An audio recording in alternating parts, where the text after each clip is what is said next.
There, the Blair Cobbs, always flexing on them with the fit, man. What are you wearing first? Let's start with that. Valentino, Gucci.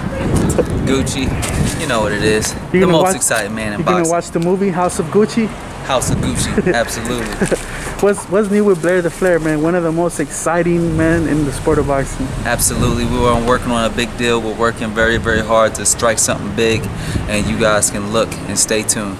It's coming. Coming off of good win with Brad Solomon, just how do you see your progress, man, overall? My progress is right where it needs to be. I'm right on point. That was a pretty good test with somebody that's more of a veteran to see if he can outsmart the KG Blair the Flair, and he didn't.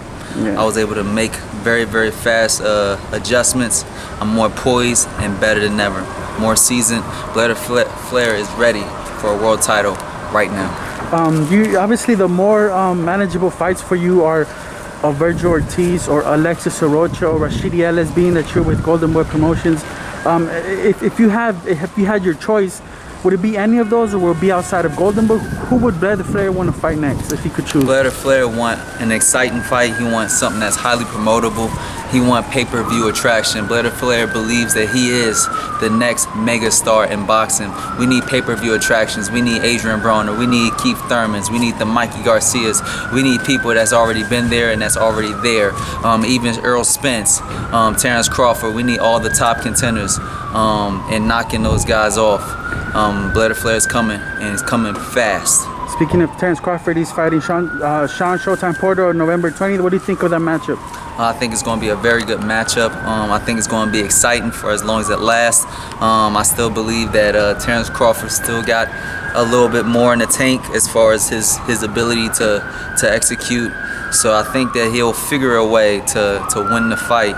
Hopefully he don't get like drug into a dog fight, because if he does, he might lose against somebody like Shawn Porter. Yeah, well, does he have to dominate Shawn Porter, or can he just shut him out? I mean, shut out his domination, but does he have to knock him out? How does Crawford have to get rid of Porter in order to let the fans know that he is as good as the critics have been saying, the media and whatnot, and then there's critics questioning he's never fought an elite fighter, this and that.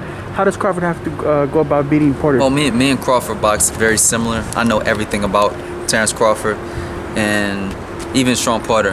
And when it comes to that particular matchup, I would assume he would do the exact same thing I would do. Move around, move laterally.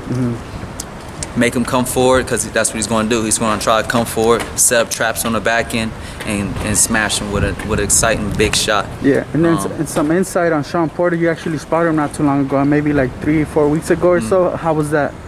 Blair the Flair wins every single time, hands down.